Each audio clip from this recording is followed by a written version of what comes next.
सब डरते हैं, इसलिए ठाकुर जी की प्रतिमूर्ति को भी डांटते हुए डरते हैं।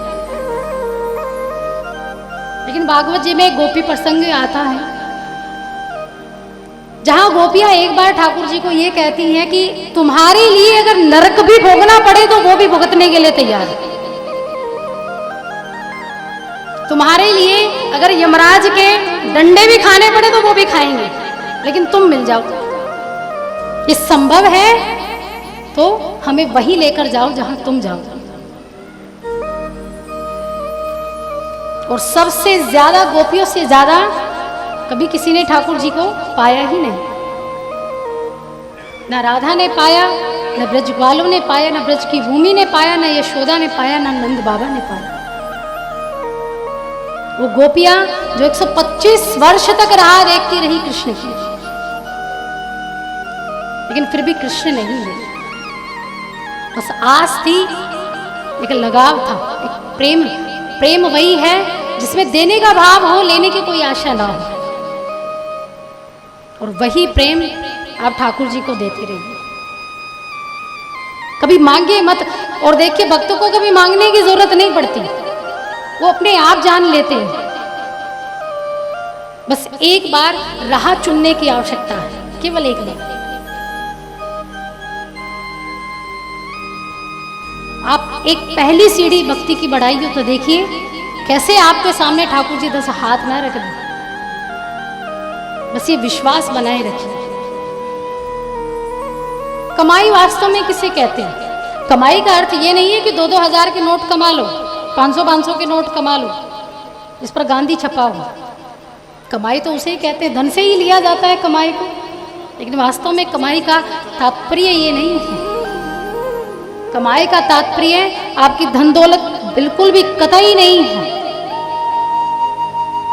कमाई आपके रिश्तेदार भी हो सकते हैं, मित्र भी हो सकते हैं, नातेदार भी हो सकते हैं, आपका परिवार, माता पिता जो आपके साथ जुड़े हुए हैं, वो सब आपकी कमाई है। वो नाम जो आपने जीवन भर, इस जीवन में जन्म से लेकर मृत्यु पर्यंत तक कमाया है, वो आपकी पूंजी है, कमाई है। जिस संतान को आपने संस्कार दिए हैं, संस्कृति दी है, वो सबसे बड़ी पूंजी आपके पास है।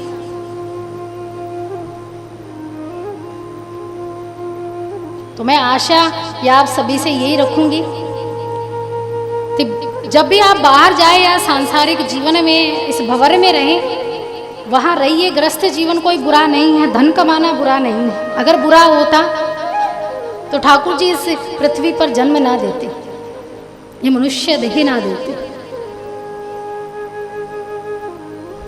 बुरा संसार नहीं है, बुरा देखने मात्र की दृष्टि है। बस इस दृष्टि को सुधारें। और मेरा विश्वास ये श्रीमद् भागवत महापुराण के प्रति है, जहां 18,000 श्लोक, 335 अध्याय और 12 स्कंद। मैं विश्वास के साथ कहती हूँ कि 7 दिनों में जो आपकी मनोकामना है, जो इच्छा है, आप पहले दिन से, और वैसे भी आप मंदिर में बैठे हैं, इस पंडाल में बैठे हैं, तो यहाँ से कभी आप खाली नहीं जाएंगे। तो इस पुराण के सामने आप ये आज से संकल्प लीजिए कि 7 दिन तक हम आपकी कथा को श्रवण करेंगे, आपको जानेंगे, इस संसार को भी जानेंगे और मैं को भी जानेंगे। मैं का अर्थ होता है आत्मबोध। आत्मबोध यानी आत्मा को जान लेना कि मैं कौन हूं। आप हर चीज सीखेंगे, उपदेश धारण करेंगे, ज्ञान धारण करेंगे, लेकिन आप कभी भी ये समझ नहीं पाएंगे कि मैं कौन हूं। समस्त वेदों का सार ही आपको ये समझाता है कि पहले अपने आप को जानिए, दूसरे को बाद में जानिए। पहले अपनी मलिनता को मिटाइए, पहले अपने आंतरिक रोगों को दूर कीजिए। काम, क्रोध, मद, लोभ सब नाथ नरक के पंथ। रामचरितमानस में तुलसीदास जी लिखते हैं कि काम, क्रोध, मद, लोभ ये सब क्या है? नरक के पंथ हैं, नरक के रास्ते, या आपको नरक के द्वार लेकर जाएंगे। और स्वर्ग की भी कामना मत कीजिए, कोई फायदा नहीं है स्वर्ग की कामना करने से। भले ही परिवार वाले ये सांत्वना देते हैं मरते हुए व्यक्ति को कि मेरे फलाना पिता या मेरे भाई या मेरी माता जी स्वर्गवासी हो, वो केवल सांत्वना देने के लिए। अखबारों में बड़ी बड़ी हेडिंग आती है ना, कभी पढ़ा? विशेष श्रद्धांजलि, स्वर्गवासी हो गए। तो वो प्रसन्न होते रहते हैं, सांत्वना देते हैं अपने आप को, अपने मन को, ये शांति देते हैं कि हमारे पिताजी कम से कम स्वर्ग तो गए। लेकिन स्वर्ग की कामना करना भी व्यर्थ है। क्यों व्यर्थ है? क्योंकि जितने दिन पुण्य बचे हुए हैं उतने दिन तक स्वर्ग में रहेंगे, बाकी जब पाप फलित होंगे तो स्वर्ग से नीचे पटक दिए जाएंगे। इससे बड़ी की चाह रखी, बड़े की चाह मतलब वैकुंठ धाम की चाह रखी, कि फिर से ना चक्कर काटना पड़े उन 84 लाख योनियों में। वेद शास्त्र तो यही कहते हैं कि 84 लाख योनियां होती है तब ये मानव जीवन मिलता है, मानव तन मिलता है। लेकिन कहीं भी ये प्रमाणित नहीं है कि 84 के बाद भी मिल जाएगा, ये पक्का नहीं है, गारंटी नहीं है कि उसके बाद भी ये मानव नर तन मिल जाएगा।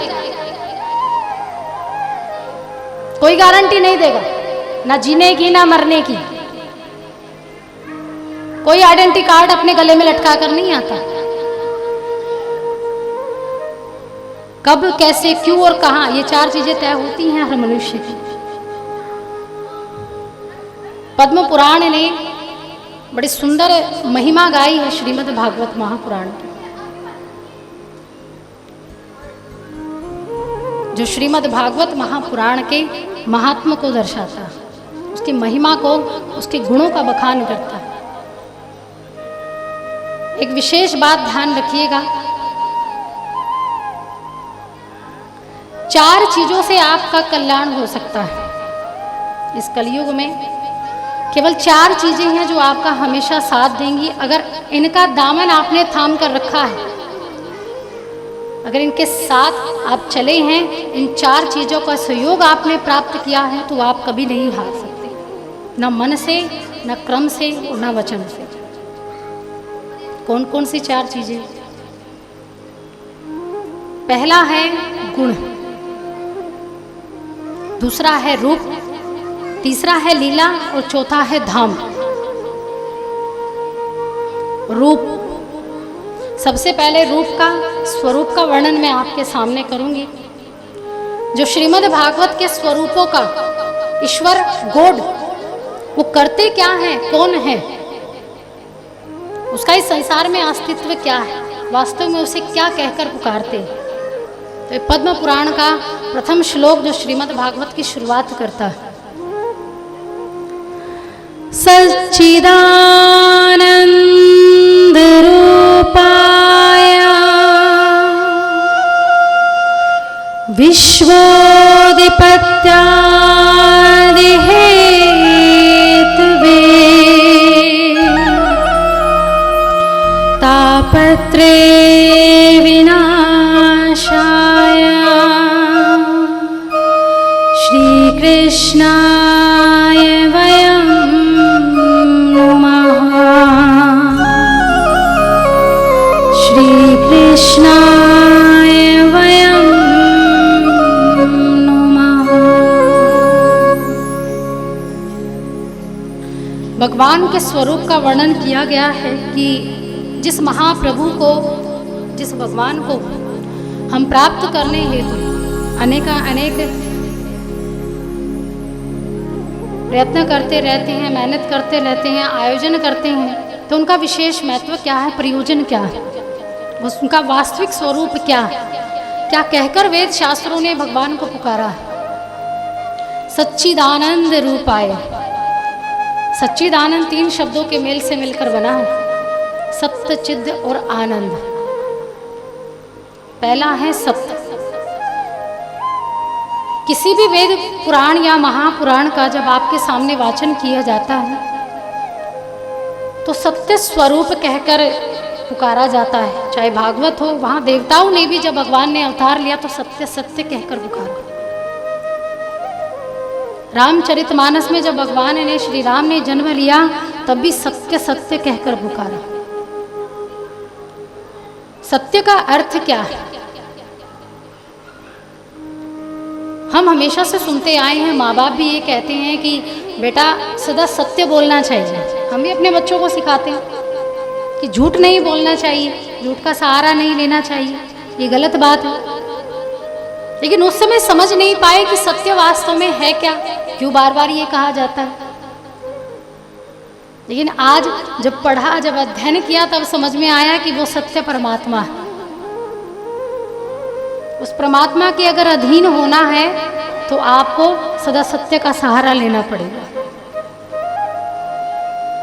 और केवल बोलने मात्र से ही नहीं, इस प्रकृति में, इस ब्रह्मांड में जो भी रचना हुई है, जो भी बना है, बिगड़ा है, और जो स्थायित्व रूप में आपके सामने जो आप देख रहे हैं, उनमें से एक भी चीज सत्य नहीं,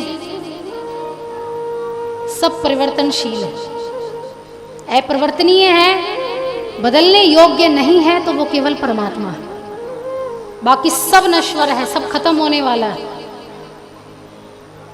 आपने देखा होगा, कोई भी वस्तु जब आप खरीद कर लाते हैं, चाहे अन्न हो, वस्त्र हो या दवाइयाँ वगैरह होती हैं, तो उसके पीछे मैन्युफैक्चरिंग डेट लिखी हुई होती है, MFD लिखा हुआ होता है, और साथ साथ नीचे एक्सपायरी डेट भी लिखी होती है। लिखी होती है कि नहीं? कितने साल बाद ये समाप्त हो जाएगी, इसको फेंक देना चाहिए। यही भगवान मानो ये दर्शाना चाहते हो कि तुम भी दवाई की भांति ही हो। मैंने मैन्युफैक्चरिंग करके तुम्हें यहाँ भेज दिया है, तो एक्सपायरी डेट तुम्हारी भी है। 40 साल, 50 साल, 60 साल, 70 साल जियोगे, फिर तुम्हें भी चले जाना है। तो ये मानकर कभी मत बैठिएगा कि हम सदा सदा के लिए यहाँ आए। कुछ लोग इतना धन कमा लेते हैं, जब मरते हैं, मृत्यु होती है, तब पता लगता है कि पीछे वाले ही बरतेंगे। अपना तो सब कुछ खत्म, हमें क्या मिला? जिसको कमाते कमाते चप्पलें घिस गई, जिसको कमाते कमाते कपड़े फट गए, जिसका खुद ही आनंद नहीं ले पाए, खुद मौज मस्ती नहीं कर पाए, तो क्या फायदा ऐसे धन का? किसके लिए